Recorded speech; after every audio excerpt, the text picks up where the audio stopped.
December 22nd, 1942, 14:10 hours, Grain Elevator District, Stalingrad. Gefreiter Karl-Heinz Müller never saw the shooter. He saw Private Otto Brandt's head snap backward like someone had hooked a cable through his jaw and yanked. He saw the man's knees fold first, like a field cot collapsing. He heard the delayed crack of a single Soviet rifle round roll across the frozen loading yards. What he did not see was where that shot came from. No muzzle flash, no silhouette, no movement, no second shot. Just Brandt alive, then Brandt dead. "Run!" the squad leader hissed. Nobody ran. They were behind a broken concrete loading ramp beside the burned carcass of a Soviet freight car. Wind came through the shattered grain elevators in long, hollow moans. Snow hissed sideways in little hard flakes that stung the skin.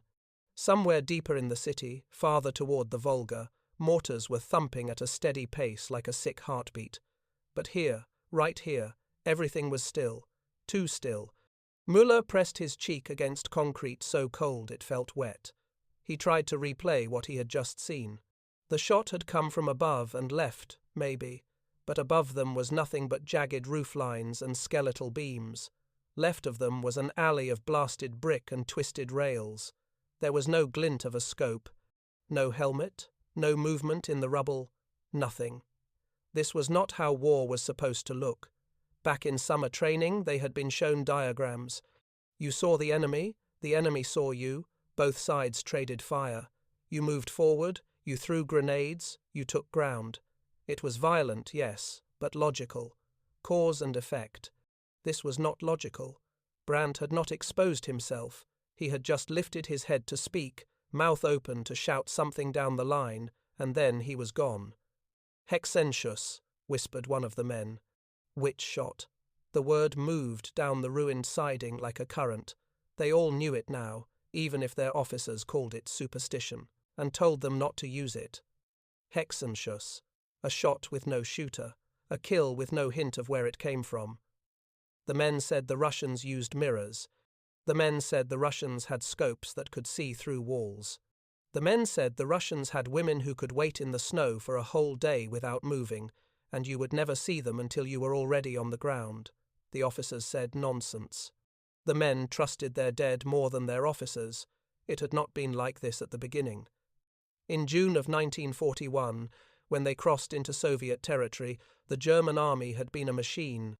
Clean uniforms, trucks full of ammunition, radios that actually worked, panzer columns like metal knives. Speed, always speed. You pushed forward and the enemy broke. That is what they had been told, and for a while it had even been true. It was not true in Stalingrad. In Stalingrad, you moved and you died. You stayed still, and you also died. You spoke and you died faster. Brandt had been the one shouting. Brandt had been waving and signalling and trying to get the other fire team to shift right around a tangle of rails. Brandt had been visible. The Soviet sniper did not waste a bullet on the quiet ones. Müller risked a glance. Not a full head rise, just the top edge of one eye over the lip of the concrete. He had been told by older hands to do it fast, like a bird, up and down. He went up.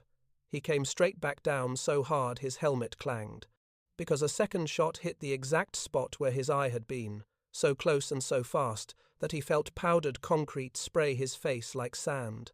He had not even cleared his eyebrow over the edge for a full heartbeat. The German squad leader swore under his breath. He cannot see that fast. But the squad leader did not believe his own words. By the winter of 1942, the Red Army had turned patience into a weapon. This was not rumor. This was not Soviet radio propaganda. This was field truth, written later in German company logs with hands that shook from cold and from anger and from something close to superstition. The Russian sniper does not fire twice unless he must. The Russian sniper does not miss. The Russian sniper is nowhere. They could hear nothing but their own breathing and the faraway cough of a machine gun somewhere in the factory district. The air smelled like burned wheat and cold iron. "Stay down," the squad leader said too loudly. Nobody needed to be told. Nobody was going to move, not after what happened to the second man. The second man had not even been standing. He had been crawling for cover, belly in the black snow, rifle hugged to his chest, trying to reach Brandt. The bullet had gone in under his arm where the coat lifted and had come out through his throat. He had not made a sound, only a wet rattle and then stillness. 2 shots, 2 kills, 0 targets seen. That was the math. Müller tried to swallow and found his mouth dry. His heart hammered so hard he felt it in his gums. His hands shook against his rifle, not from cold, not only from cold. He hated that. He hated that he could not even see what he was supposed to hate. He had heard stories. Everyone had by now. The stories said the Soviets built little houses in the snow. Not trenches, not proper dugouts, just shallow body holes pressed into drifts, then iced smooth with canteen water. You pour water over packed snow, it freezes into a skin of cloudy armor. Do it again and you get a shell. Leave a slit barely bigger than a matchbox, just enough for the barrel and the scope. Then you lie under that shell in white sheets and you do not move. You breathe through cloth so you do not steam in the cold. You wait. You wait for hours. You wait for the loud one. Then you shoot him once and the whole German line stops moving until dark. It sounded ridiculous in a barrack story. It did not feel ridiculous now. There was a time, not so long ago, when Müller would have laughed at the idea that a single Soviet rifleman could hold up an entire German squad. The Red Army had been described to them as crude, blunt, badly led, panicked, human waves, not hunters. Fear, not skill. That story had died before the first snow. By the time the Volga froze, the Germans had learned something their high command did not like to print. The Soviets had hunters, real hunters, men who had grown up tracking deer in Siberian forest before they were old enough to shave, women who had shot wolves for bounty pay and now shot corporals and lieutenants with the same calm, people who could lie in -20, -30, minus whatever this was, and not twitch for half a day. You could not bomb that. You could not shell that. You could not outflank that. All you could do was hope they were looking at someone else. Brandt had not been that lucky. Minutes crawled. It felt like hours, but Müller knew it was minutes, because the light had not shifted yet. Late afternoon sun still hit the blown-out windows of the grain elevator above them and turned the drifting snow in the air into glitter. That slow winter orange light made everything worse. You felt exposed even with concrete over your head. "Medic," someone whispered. "Medic stays down," the squad leader snapped. "No one moves until dark." So they waited. That was how it worked. One Soviet with a rifle, maybe 2, could pin 10, 12, 15 Germans in place for the rest of the day. Not with a machine gun, not with a mortar, with 2 shots, with the idea of a third. Müller's teeth chattered so hard it hurt his jaw. He tried to think of warm things, a stove, coffee, cigarettes, girls, home.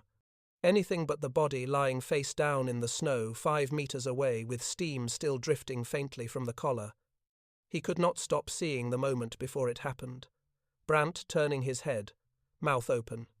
About to say something stupid, probably a joke. Brandt always joked when he was scared. Then nothing, not even a grunt, just off, like a light. "Panic," the officers had said, "is a disease. Do not let it spread." Too late. Panic had already spread. It moved faster than frostbite and deeper than shrapnel. It lived in the space between knowing you are being hunted and not knowing from where. The Soviets had learned how to make that space. That was the worst part. Not the cold, not the hunger, not the bombing, not even the dead men. The worst part was the helpless knowledge that the enemy had figured out something simple that your own side still pretended did not exist. A trick so simple it felt like magic. Make yourself part of the landscape. Disappear into snow and brick. Wait. Shoot once. Stop an army. The Germans called it witch shot. The Soviets called it Tuesday. Night fell over Stalingrad not like a curtain, but like a slow suffocation. The smoke, the frost, the endless dark, they blended into something that erased the horizon. Men could not tell where sky ended and ground began. Somewhere across that white-black border, the witch shots waited. On the Soviet side of the frozen Volga, Sergeant Vasily Antonovich Morozov, checked the frost build-up along the barrel of his Mosin Nagant rifle. He was 24 years old, from a village outside Novosibirsk, a hunter before he was a soldier. His father had taught him that patience killed more game than speed. The same lesson worked for Germans. Morozov's camouflage was his masterpiece of simplicity. He lay in a shallow body-shaped trench, covered by layers of snow iced into a hard shell. A small slit barely wider than his rifle's barrel was all that showed to the world. No tent, no fire, no sign of life. The breath from his nose passed through a strip of felt so it wouldn't steam. When he blinked, his eyelashes made soft cracking sounds from frozen moisture. He had been lying there for 6 hours. The German positions were 200 meters ahead, clustered near a burnt freight car and a broken ramp. He had watched them all afternoon through his PU scope, every gesture, every nervous movement. He had counted 8 soldiers. Then there were 7. He had not missed. Morozov's partner, Corporal Daria Lobanova, was 50 meters to his left. They never spoke during a hunt. Communication meant movement, and movement meant death. Each sniper team in Stalingrad knew that stillness was the real camouflage. When the city was burning, when shells screamed overhead, you could move freely. But in the lulls between the storms, when the world went silent, a twitch could kill you. Daria had learned to wait from her old life as a fur trapper in Karelia. She had shot her first lynx at 14. Now she shot officers. She preferred them because they shouted. Men who shouted died first. They called it the Quiet War. No banners, no charges, no hero songs, just eyes, breath, and a single pull of a trigger. By the winter of 1942, the Red Army's sniper program had become one of the most feared weapons on the Eastern Front. From Moscow to the Volga, schools trained thousands. Their curriculum was simple: patience, precision, and invisibility. German field reports later captured by the Allies described it as unnatural calm, enemies who could remain motionless for a whole day, waiting for one target worth a single cartridge. That night, Morozov waited for such a target. Through the fading light, he saw a German lieutenant lean forward to peer over the ramp's edge. The man's shape was just a shadow against a snow reflection, but it was enough. Morozov adjusted his elevation knob 2 clicks, windage 1 left. His pulse slowed until it matched his breath inhale, hold, squeeze. The sound of the shot was less than a whisper, swallowed by the snow. The lieutenant fell without a cry. His helmet rolled halfway down the ramp. The rest of the Germans froze. They didn't even reach for their rifles. Morozov's lips did not move, but the words passed through his mind like a ritual prayer. Za Rodenu, for the motherland. He waited. Always wait after a shot. The real danger was not the first kill, but curiosity. The next man would look for the source, and curiosity killed faster than courage.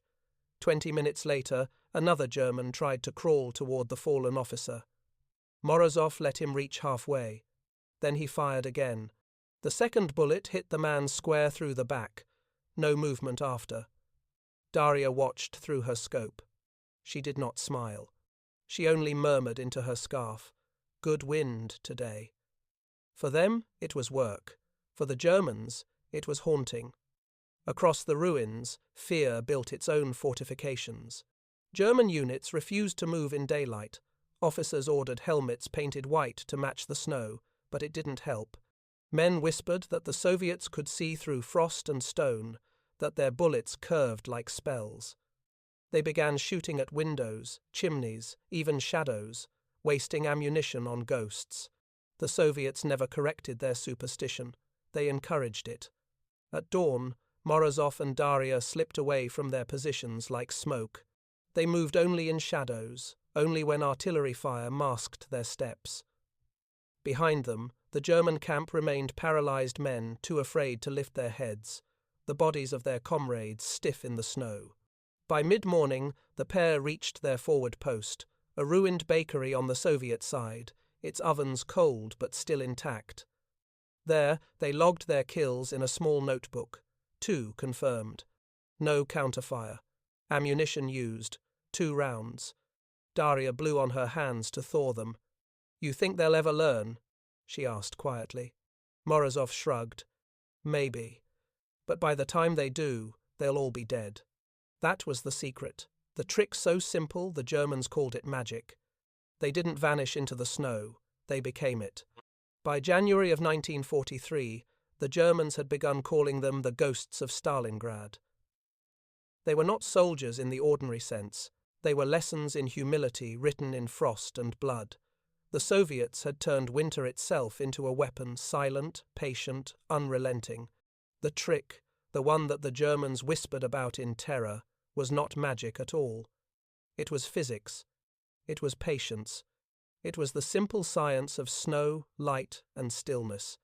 At dawn, near the tractor factory district, a German platoon advanced cautiously across a wasteland of broken girders and white dust. The sun was low, a dull red coin smeared behind haze.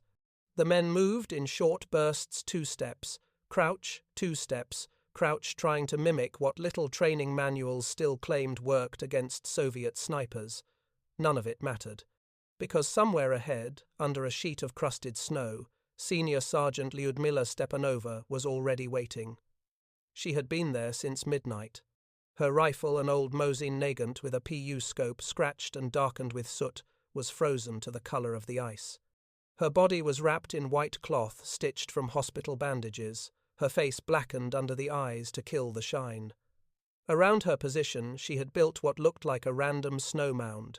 Inside it was hollow, shaped to fit her shoulders and elbows. She had poured water over it twice, letting it freeze into a hard shell.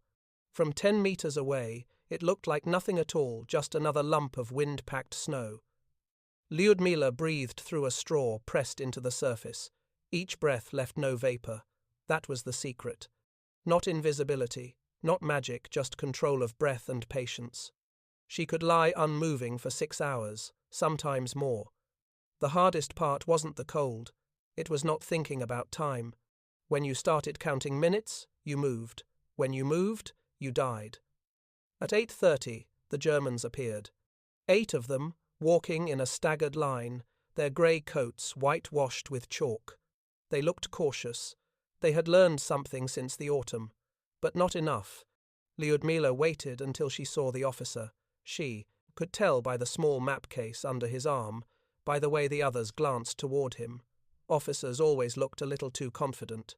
She adjusted her scope, heartbeats slow and measured. Inhale. Hold. Exhale halfway. Squeeze. The rifle cracked once.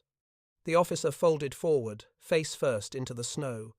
The others froze instantly, just like they always did. Lyudmila didn't shoot again. She let the fear do the work. The men shouted in confusion, fired blindly into the white distance, bullets whining past the ice crust over her head. She didn't even flinch. She let them shoot until they ran out of courage. It took 12 minutes. When they finally retreated, dragging the officer's body, Lyudmila slid backward out of her snow cocoon and began crawling toward the tree line. She moved an inch at a time, pulling her rifle with a string so it wouldn't leave a trail. Her spotter, Private Alexei Taranov, met her halfway, eyes wide. "One shot?" he asked. She nodded. "One's enough when it lands." They said little else. Talking was a luxury. Words melted concentration. The Germans eventually discovered her position hours later, after artillery had churned the field into shards. When they examined the place, they couldn't understand it. A hole in the snow, lined smooth as glass. No footprints in or out, no shell casings, no sign of movement. It looked, to frightened men, like witchcraft. One corporal was heard saying, "They grow from the snow itself." He wasn't far from the truth. Back at Soviet sniper headquarters, a ruined basement under the Red October factory, the day's tallies came in. Each confirmed hit was marked on a cracked blackboard. Numbers, not names.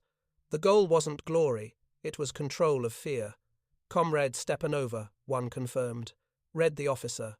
Range 230 meters. Target, platoon officer. Someone clapped once, then stopped. Applause was considered bad luck. Lyudmila only nodded, took her bowl of thin cabbage soup, and sat near the wall heater that barely worked. Around her, the other snipers talked in low voices. They discussed wind direction, snow hardness, light reflection, never people. Targets weren't human. They were movements in the wrong place at the wrong time. In one corner, a young recruit asked the instructor how they made themselves invisible. The old sniper laughed quietly. Invisible? No. You just become smaller than what surrounds you. That was the essence of the Soviet trick, the illusion of vanishing. It wasn't done with camouflage paint or special uniforms. It was done with the discipline to stop existing as an individual, to breathe like the snow, to think like the ice, to move only when the world itself moved. The Germans never understood it. They kept looking for technology, for some new rifle or optical device. They never realized that the secret was human simplicity, and that was how the Soviets won the silence. February of 1943 brought no mercy to Stalingrad. The city was no longer a city, just bones of buildings and veins of smoke curling upward into an iron sky. Snow filled the streets like mortar, sealing the ruins together. Beneath it, the battle continued, quieter now, but sharper. Every corner had eyes. Every pile of bricks could breathe. The German Sixth Army was dying not in explosions, but in whispers, and many of those whispers came from Soviet rifles. Lieutenant Franz Faber of the 71st Infantry Division had once been a believer in order. He had memorized every page of his infantry manual, every map grid, every radio code. But Stalingrad had reduced all of that to superstition. The rules no longer applied. A line in the manual could not explain how an entire patrol could vanish after a single gunshot. He led what was left of his company, 21 men, through a shattered factory complex near the Barricadi plant. The place was dead silent, except for the drip of melted frost from broken pipes. "Eyes open," Weber whispered. "The witches shoot in daylight." The men nodded but did not reply. Some had painted soot on their faces like black tears. It made no difference. They could feel the gaze on them, cold and distant, like the stare of a hunter studying a deer through the brush. At the same moment, 200 meters away, a Soviet sniper pair lay hidden beneath a collapsed tram. Their rifles poked through a gap between frozen metal wheels. The older of the two, Sergeant Yevgeny Klimov, chewed a piece of frozen bread to keep his jaw from locking. His spotter, Private Leonid Makarov, watched through binoculars, tracking movement. 3 officers, 1 machine gunner, Makarov murmured. "Wait for them to settle," Klimov said softly. "Always wait for stillness. Stillness is death's permission." They had been taught this rule at the Central Sniper School outside Moscow. Wait until the target stops moving, because only then does the enemy believe he's safe. The shot, when it comes, must feel like betrayal from the air itself. Weber halted his men at a corner and signaled a brief rest. He looked upward. Snow was falling again, big dry flakes that barely melted when they touched the rubble. His breath plumed white in the dim light. Makarov whispered, "The tall one is giving orders." Klimov exhaled through his nose, fog curling from his felt mask. "That one's mine." He centered the reticle just below the man's collarbone. The crosshairs wavered once as he drew a long breath. He could feel his pulse against the stock, steady as a clock. He counted heartbeats instead of seconds. On the third, he squeezed.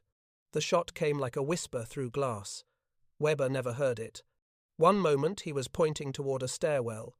The next he was on his knees, eyes wide, hand pressed to a dark, spreading warmth under his coat. The men scattered, shouting, but they didn't know where to shoot. The Soviets didn't move. They never did, after the first kill. The machine gunner fired a burst toward the tram ruins, sparks flashing off frozen metal. The noise echoed across empty walls, inviting ghosts. Klimov waited. Patience was armor, panic was death. When silence returned, he loaded another cartridge. The next German made the mistake of crawling. Klimov aimed lower at the small flicker of movement between 2 stones and fired again. Makarov didn't even flinch. 2 hits, he confirmed, jotting the distance in a small notebook. They slid back into stillness, melting into the city's frozen breath. By late afternoon, the Germans no longer advanced. They dug shallow trenches behind the factory's outer wall and waited for night, terrified of daylight. A single Soviet sniper could stop a whole platoon. Among the ruins, the Red Army spread its snipers like seeds. Each pair had its own sector. They called it the Whisper Line. From the Volga to the western edge of the city, nearly every ruined street had at least one sniper nest. They rarely fired more than once a day, but each shot rewrote the map of fear. For the Germans, movement became madness. They crawled everywhere, whispering to one another as if words might draw bullets. Officers began wearing enlisted coats to hide their rank. Medics stopped marking their armbands with red crosses. Even pigeons startled men into firing. The Whisper Line had turned into a psychological wall, built not from concrete, but from dread. That evening, back at their hidden bunker, Klimov cleaned his rifle. He used a rag torn from a German uniform. Makarov brewed bitter tea in a dented can. "How many today?" the younger man asked. "Two that mattered," Klimov said simply. "Enough." He stared at the bolt mechanism, the oil dark under the lantern's weak glow. He wasn't thinking about the men he'd shot. He was thinking about his father's words back home in Smolensk. The best hunter is not the one who kills the most. It's the one the forest never remembers passing through. In Stalingrad, the forest was made of ruins and snow, and the Soviets had become its ghosts. March of 1943. The snow began to thaw, but the fear did not. The Battle of Stalingrad was technically over. The German Sixth Army shattered and surrendered, yet the ruins still bled men. Isolated units, stragglers, and counterattacks continued. In those final weeks, the Soviet snipers became something greater than soldiers. They became symbols of how simplicity could break an empire that worshipped machinery. The German survivors called them snow wraiths. Soviet propaganda preferred a different name, the Eyes of the Motherland. In the wreckage of what had once been the Red October factory, a team of newly arrived Red Army recruits crouched around a sniper named Ivan Petrov. His face was wind-burned, his eyes pale grey and expressionless. He had survived since the beginning of the siege, a rare feat. His rifle barrel was wrapped in cloth to hide reflection. His voice carried the calm authority of someone who had buried more comrades than he remembered. One of the recruits, a 19-year-old from Kursk, asked the question that every new soldier asked. "How do you hide from them, Comrade Sergeant? From their scopes?" Petrov gave a small, almost amused exhale. "You don't hide. You let them look, and you make sure they see nothing worth shooting." He drew a small circle in the snow with his finger. "They look for movement, they look for color, they look for light. You give them none of those. That is our magic trick." He pressed his hand flat on the frozen ground. "The earth is your blanket, the snow is your breath. You do not fight it, you become it." The recruits listened in silence. Behind them, the sound of artillery thumped distantly like a tired heartbeat. That was the essence of the Soviet sniper doctrine that evolved in the crucible of Stalingrad. Deception through stillness, concealment through simplicity. They built their nests not from equipment, but from the environment itself. No imported camouflage nets, no complex optics, no fancy tricks. Just patience, discipline, and the natural geometry of ruin and snow. A captured German report, later recovered by Allied intelligence, described it with disbelief. "The Russian sniper is invisible even when he is seen. His position is so natural that only when he fires do we understand we have been observed for hours. They are not men, they are elements of terrain." That illusion of men vanishing into the earth was engineered by necessity. The Soviet Union lacked the luxury of equipment. So, they turned scarcity into doctrine. A discarded brick became a rifle rest, a burned coat became camouflage, a dead comrade's helmet became a decoy. The simplest objects became instruments of survival. One afternoon, Petrov and his spotter, Private Sergei Belov, crawled through the remains of an apartment block to find a new position overlooking a half-frozen courtyard. A single German machine gun had been holding up their advance for 2 days. It was not the gun itself that mattered, it was the fear it created. Every Soviet soldier who tried to cross that courtyard vanished under its fire. Petrov lay prone on a floor of crushed plaster. He studied the courtyard through his scope. The machine gun nest was hidden behind a brick arch, barely visible. He noted the rhythm of fire, 3 bursts, a pause, then another. German efficiency, predictable as a metronome. But Petrov didn't look for the gun. He looked for the man feeding the ammunition belt. That was the real weakness, the assistant gunner. The shooter could keep firing even when wounded. The loader could not. He waited nearly 40 minutes before the loader leaned forward to adjust the belt. The movement was small, but it was enough. Petrov exhaled and squeezed the trigger. The man fell sideways. The gun stuttered, then fell silent. Belov whispered, "Hit!" Petrov nodded, already scanning for movement. A second German lunged forward to take the loader's place. Another shot, another fall. By the time the Germans realized where the fire came from, the Soviets were already moving. Infantry surged across the courtyard, their boots kicking up slush, shouting "Ura!" as they advanced. The machine gun was seized. The position that had cost 20 lives fell in 2 minutes. Petrov did not smile. He only muttered, "Simple things win wars." That night, as he cleaned his rifle, Belov asked, "Comrade, do you think they fear us because we kill so many?" Petrov shook his head. "No, they fear us because they cannot understand how something so simple defeats them." He stared into the small flame of an oil lamp. "They believe in machines. Tanks, planes, orders printed on clean paper. But the world doesn't care about their machines. The snow swallows them all." Outside, wind moaned through the ruins like a living thing. For every German officer who blamed defeat on the cold, there was a Soviet sniper who knew the truth. Winter had not saved Russia. Russians had learned to become winter. In the months that followed, Soviet sniper schools multiplied. What had been improvisation became doctrine.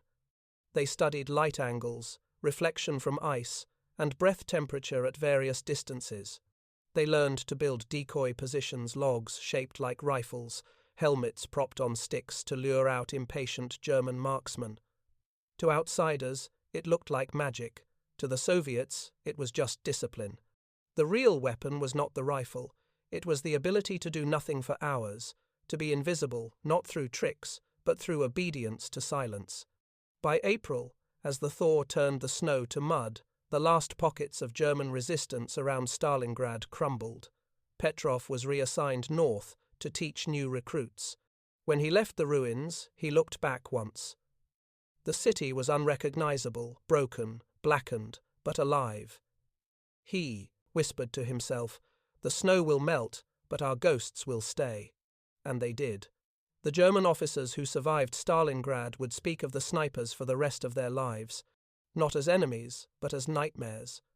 They could explain tanks and artillery, but they could never explain the men who vanished into snow, waited without motion, and killed without sound. To them, it would always remain a mystery, a trick so simple, it felt like magic. By the summer of 1943, the tide of war had turned. The German armies, once unstoppable, were now being pushed back across the steppes. But in the shadowed forests and shattered cities of the Eastern Front, the snipers' war continued a quieter, crueler echo of the larger struggle.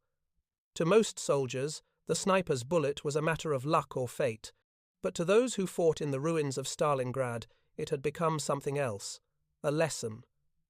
The Soviets had refined stillness into science, patience into power, and among those who perfected it was Sergeant Ivan Petrov.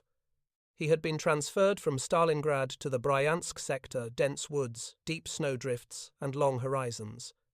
Here, the enemy was different. The Germans no longer advanced in waves. They dug in, built fortifications, and waited for the next Soviet offensive. But that didn't make them safe. In July, Petrov was assigned to a new sniper detachment operating behind German lines. Their task was simple: on paper, harass, disrupt, demoralize. In practice, it was a slow, meticulous form of warfare that tested the limits of the human mind. Petrov and his new spotter, Corporal Yuri Danilov, crawled for 6 hours to reach their first position. They didn't speak.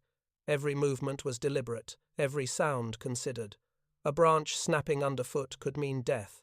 They reached the edge of a small clearing where a German supply convoy had parked 3 trucks.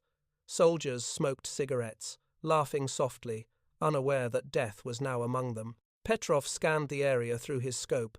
"Too many," he whispered. "We wait." Danilov frowned. "Comrade, they will leave soon." Petrov did not reply. He watched the smoke. Cigarettes burned at regular intervals, 1 puff every 10 seconds, the rhythm of boredom. Then, as one soldier leaned against a truck to light another, the flame flared. Petrov fired once. The soldier collapsed, the cigarette falling into the snow. The rest scattered instantly, shouting into the forest, but they didn't know where to shoot. The trick was always the same, never fire twice from the same position. Petrov and Danilov slid backward, inch by inch, melting into the trees. Within 10 minutes, they were gone. When the Germans swept the area, they found only tracks that led in 3 directions, each ending in untouched snow. They cursed and fired into the emptiness. To them, it was witchcraft. To Petrov, it was geometry. Back at their hidden camp, Petrov began teaching the younger snipers what he called the language of stillness. "You must understand," he told them one night as they sat around a small stove. "The forest is alive. It speaks in movements, branches, wind, birds. If you move when the forest is still, you betray yourself. But if you move when the wind moves, the forest hides you." He demonstrated by dropping a twig into the snow. This is the difference between a hunter and a target. A target reacts, a hunter waits. The young men listened with reverence. To them, Petrov was a legend, a survivor of Stalingrad, the city of ghosts. His calmness frightened them more than any enemy could. A few weeks later, their unit was ordered to eliminate a German observation post overlooking a critical railway junction. The post was protected by machine guns, wire, and overlapping fields of fire. A frontal attack would have been suicide. Petrov volunteered to go alone. At midnight, he began crawling across the frozen field. The snow crust broke under his knees, with a faint crunch, each sound amplified in the stillness. Above him, the moon was a pale scar on the sky. He moved only when the wind rose. Every gust covered the sound of his motion. When it stopped, so did he. He could remain motionless for 15 minutes, face pressed into the frost, breathing through his scarf. At 200 meters, he saw the post, a squat wooden tower with a small fire burning at its base. 2 German sentries stood near it, rifles slung lazily. Petrov waited. He knew that if he killed one, the other would panic. Panic meant noise. Noise meant exposure. At last, one of the sentries turned to warm his hands at the fire. Petrov's crosshairs rested on the man's neck. He exhaled slowly, and the rifle spoke once. The man fell forward into the flames. Before the other could react, Petrov was gone, crawling back the way he came. When Soviet troops advanced the next day, they found the post deserted. The second sentry had fled, leaving behind his rifle and a trail of blood. The Germans believed a squad of saboteurs had attacked in the night. They never guessed it was one man. In his report, Petrov wrote only one sentence: "The simplest plan is the hardest to see." His superiors decorated him for bravery, but he accepted it without pride. To him, sniping was not heroism. It was craft. It required humility before the elements, reverence for silence, and complete surrender of ego. By the autumn of 1943, Soviet sniper schools used his methods as official doctrine. Instructors taught recruits to shoot not only with their eyes, but with their breathing. They were told to see with the body, to feel the vibration of the rifle through their bones, to anticipate wind shifts by the tremor of a sleeve. It wasn't mysticism. It was awareness so sharp it became indistinguishable from magic. One winter morning, as Petrov prepared to move to another sector, Danilov asked him, "Comrade, what will happen when the war is over? Will you still be a sniper?" Petrov paused. "No. The world won't need ghosts when peace returns. Danilov smiled faintly. Then what will you do? He looked toward the horizon, where the pale sun rose behind a line of birch trees. I'll go home. Maybe I'll plant something. He didn't say what, but perhaps, after years of erasing life, he meant to give something back to the earth he had once used as his shield. In that moment, surrounded by snow and silence, the war felt very far away. Yet for those who had learned the art of stillness, it would never truly end. For even in peace, the ghosts of Stalingrad would remain invisible, patient, eternal, waiting under the snow.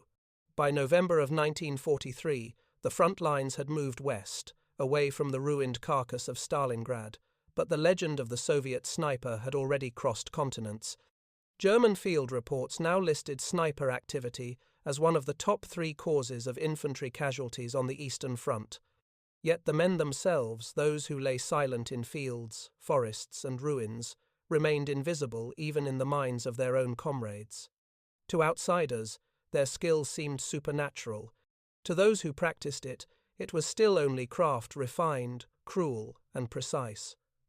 Sergeant Ivan Petrov had by now become an instructor at a forward sniper detachment near Vitebsk. The front was fluid, changing daily, and the forests around them were dense with snow and silence. His unit trained small teams of marksmen drawn from regular infantry boys barely out of school, hardened only by the cold.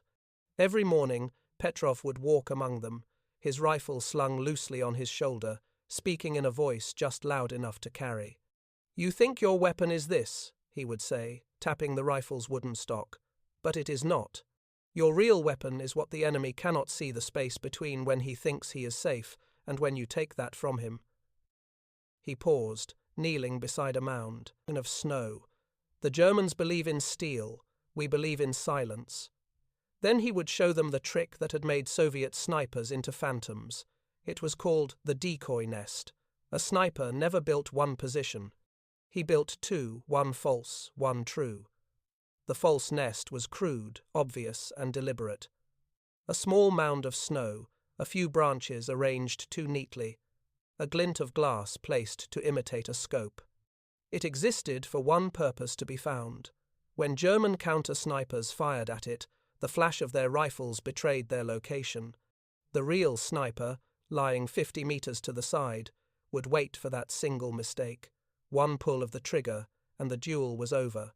Petrov taught his students to build the false nest first. "Let them find what they are looking for," he told them.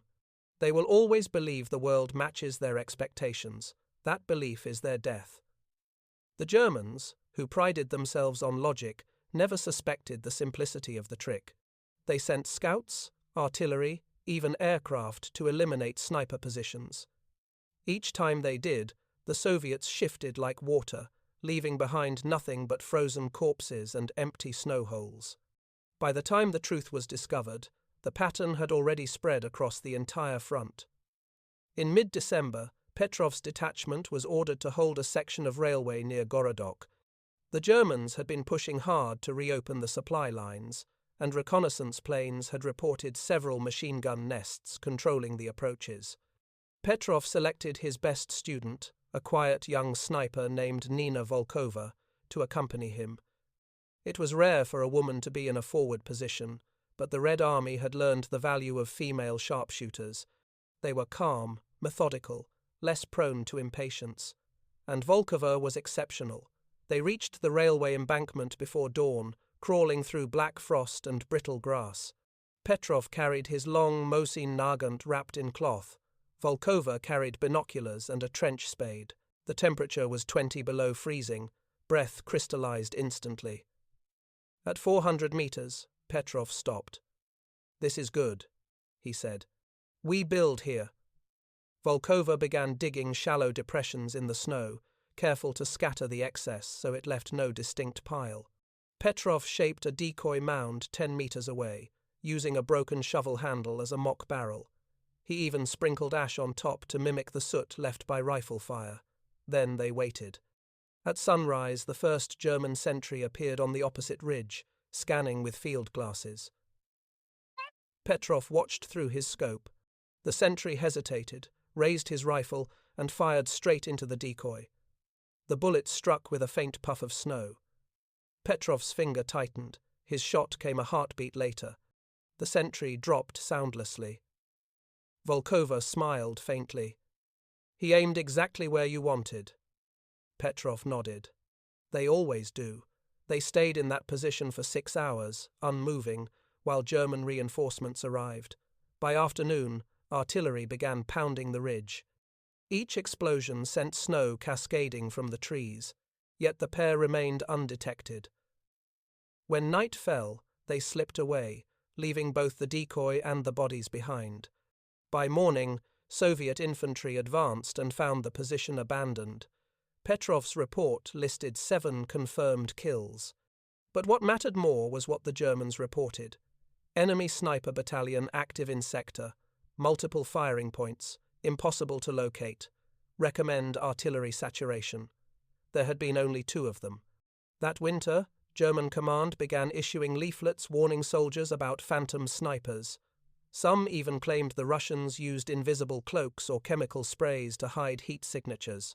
The truth was far simpler and far more terrifying. The Soviets had learned to use psychology as a weapon. Petrov wrote in his field diary, "The bullet is not our most powerful weapon. The pause before it is fired, that is what kills them. They think, they imagine, they fear, and fear is slower than any bullet." As the war dragged on, Petrov's name appeared less in official reports and more in training manuals. His methods became the foundation of Soviet sniper doctrine: decoy nests, paired operations, camouflage through behavior rather than material. After the war, Western analysts studying captured documents would be stunned at how such a low-tech system had neutralized an army built on precision machinery. It wasn't the rifles, or the optics, or even the soldiers themselves. It was the idea that stillness could be deadlier than motion, that simplicity could outthink complexity, and that the line between science and sorcery was often nothing more than patience.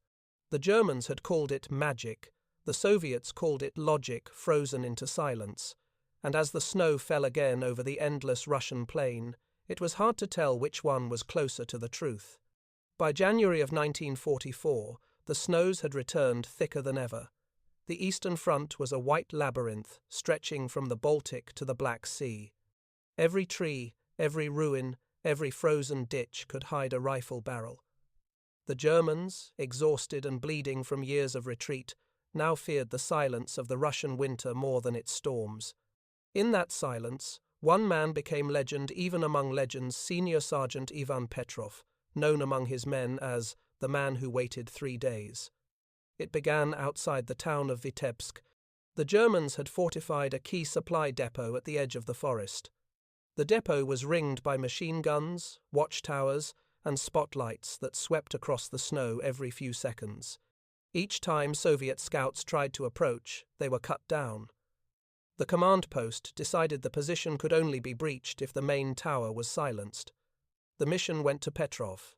He accepted without hesitation. "How many men?" asked his commander. "None," Petrov replied. "Men make noise." At dawn, he set out alone with a Schuss rifle, 2 canteens of melted snow, a length of wire, and a piece of black bread. The journey to the edge of the German lines took 12 hours of crawling through frozen forest. Every meter was agony. The snow crust broke beneath his elbows, the frost bit through his gloves, and ice built around his scarf until he could hardly breathe. He did not stop. Stopping meant thinking, and thinking meant feeling the cold. By nightfall he reached a shallow ridge 200 meters from the depot. Through his scope, he studied the pattern of the guards' movements. Each spotlight rotated on a motorized hinge, sweeping the perimeter in arcs of 10 seconds. Between those arcs, a small blind spot appeared barely 3 seconds long, but enough for a single man to move if he knew when. Petrov noted the rhythm, timed it against his heartbeat, then began digging. The hole was barely the size of his body. He filled the edges with packed snow, poured water over it, and let the cold harden it into ice. Then he lay inside, covering himself completely except for a narrow slit for the scope. The world outside narrowed to a circle no larger than a coin. For 3 days he did not move. He drank sparingly from his canteen, ate nothing, and urinated into the snow beneath him. The temperature dropped to 30 degrees below freezing. Frost formed on his eyelashes. His body trembled once, then stopped. When the wind rose, he let it shake him, blending the tremor with nature's rhythm. The first night, he watched the guards. The second night, he watched the officers. By the third, he had learned their habits, as if they were characters in a play he had seen 100 times. At precisely 1 hour before dawn, the officer in charge, tall, with a fur-lined collar, would climb the tower, light a cigarette, and scan the horizon through binoculars. The cigarette was his ritual, his arrogance, his death sentence. Petrov waited until the 4th morning. The officer appeared, striking his match, against the railing. A brief flame flared, a tiny orange flower blooming in the white world. Petrov's scope centered on it. He exhaled once, and the sound of the shot was swallowed by the wind. The officer dropped instantly. The cigarette fell into the snow, still burning. For a moment, nothing happened. Then chaos erupted. Sirens wailed, spotlights swept wildly, soldiers shouted and fired into the forest, but they were shooting at ghosts. Petrov's position lay untouched. He did not move, not even as the Germans searched within 50 meters of him. He waited until nightfall, then slid backward, inch by inch, through the snow tunnel he had carved beneath himself. By the next morning, he was gone. When Soviet troops attacked the following day, the tower was silent, its crew too terrified to man it. The depot fell within an hour. When Petrov returned to base, his commanding officer asked, "How long were you there?" 3 days, Petrov said simply. "And you did not move?" "Why move?" he replied, "when the world will move for you." The story spread like wildfire through the ranks. The younger soldiers began whispering his name as though it were a charm. To them, Petrov was no longer a man. He was a force of nature, an embodiment of Russian patience, of the unyielding cold that devoured armies. Later that month, an American war correspondent visited the sector. He asked to meet one of the famous Soviet snipers he had heard about in Moscow. When they brought him to Petrov, he expected a giant, a hardened killer. Instead, he found a quiet man in a tattered coat, hands shaking slightly as he drank from a tin cup. The journalist asked through a translator, "How do you do it? How do you stay so still for so long?" Petrov looked at him, puzzled. "You call it stillness," he said. "I call it listening." He gestured toward the forest beyond the camp. "Everything speaks if you wait long enough. The wind tells you when to breathe. The snow tells you when to move. The enemy tells you when to kill." The American wrote later, "He did not look like a soldier. He looked like a monk who had found enlightenment in a rifle barrel." When the thaw came that spring, Petrov was reassigned again, this time to teach new snipers at a training school outside Smolensk. He resisted the order at first, but his commander insisted. "The war will not last forever, Comrade Petrov," the officer said. "We must teach what we have learned before silence swallows it." Petrov agreed. He left the front with 1 rifle, 1 medal, and frost scars on his fingers that would never heal. He never spoke of the men he killed, only of the lessons the snow had taught him. And when new recruits asked what made the Soviet sniper so deadly, he would always give the same answer. "It is not our rifles or our aim, it is the waiting. The Germans fight with bullets. We fight with time." By the war's end, his name appeared in no grand headlines, no parades. But among the survivors of the Eastern Front, the man who waited 3 days became something more than a legend. He was the embodiment of a truth carved in ice that patience, not rage, had broken the German war machine. The Germans had called it magic. The Soviets had called it endurance. History would call it inevitability.